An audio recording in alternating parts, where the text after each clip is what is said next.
My fellow Kenyans, as we reach the final few hours of this general election campaign, let me take this opportunity to speak to you directly.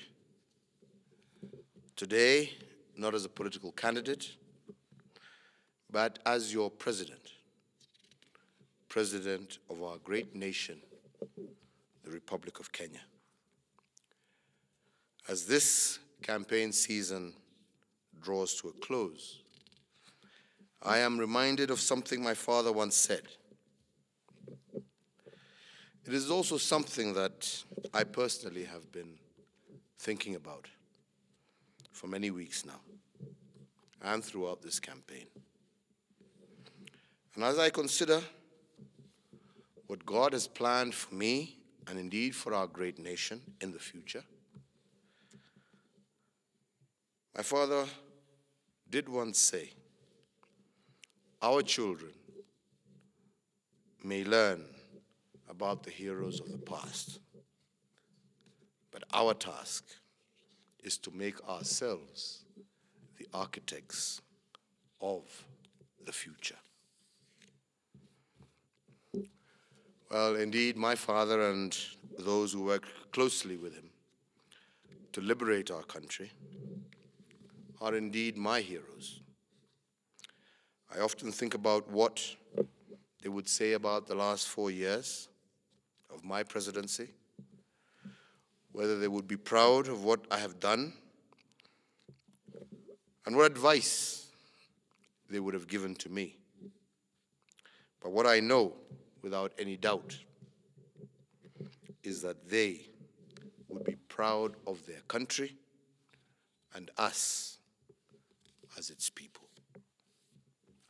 Our forefathers would be proud of the progress we have made together, of the resilience and strength that we have shown as the Kenyan people when faced with hardship and adversity, and even when confronted by the very face of evil itself. Because that, ultimately, is the spirit of the Kenyan people. I am thoroughly encouraged by the resilience of our people. We don't run away from challenges. Instead, we embrace them together.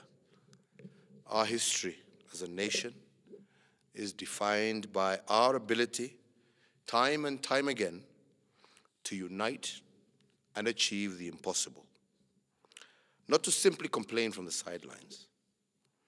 Our forefathers understood that all too well.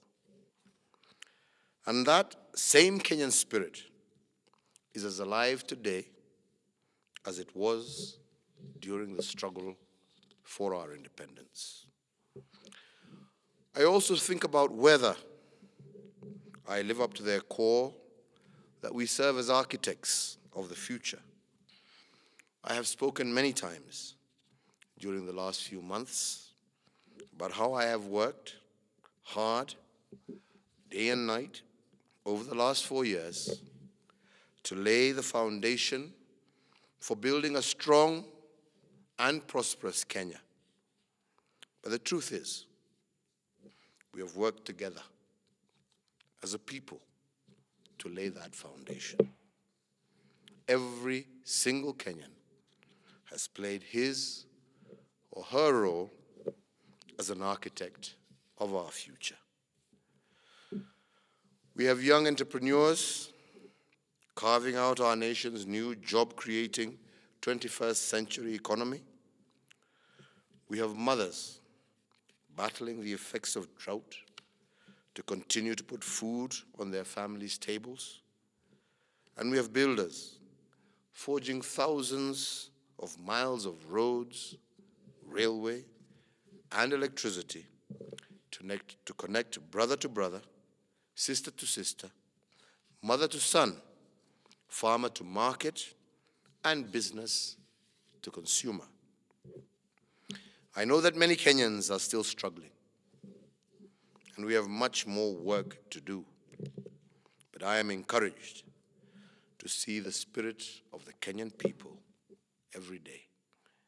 The spirit of architects laying the foundation for our nation's future prosperity across every corner of our country. I know our forefathers would be proud of all of us as their children.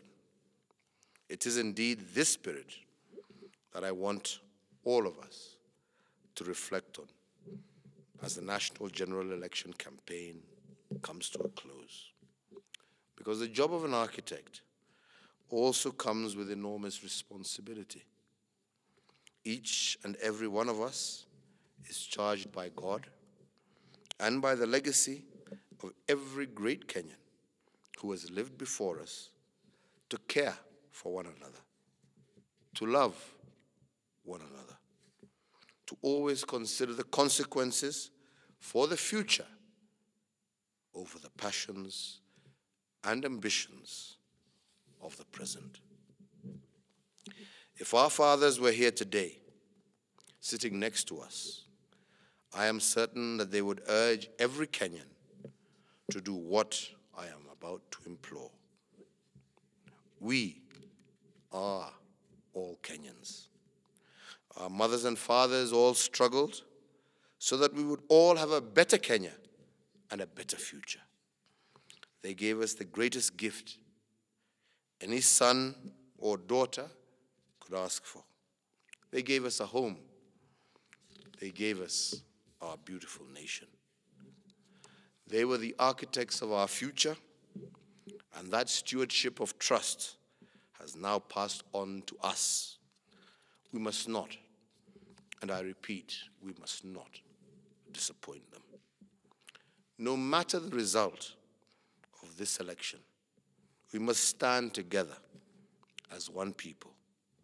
Above all, we must reject intimidation. We must reject violence or any attempt to divide us. Kenya is the only home we have. It is the only home we know. Our children look to us to show them the way, to pass to them a country that is in a better state than that was left to us. We must not disappoint the founders of this nation, and equally, we must not betray our children. My final thought is this. As we look to the future, I am confident that brighter, happier, more prosperous and peaceful days lie ahead for all Kenyans. I see a future where everyone can share in the wealth and prosperity of a modern 21st century nation. A nation where everyone has access to a good job, where everyone can afford to have a decent meal, and where every child is guaranteed a quality, free education, so that the place where you were born will never determine the quality of life. A nation where mothers and their babies can lead a healthy and happy life, where you can travel from one corner of our country to the other in hours, not weeks. And a nation where every family feels its life is safe and its property is secure. Fellow Kenyans, better days lie ahead.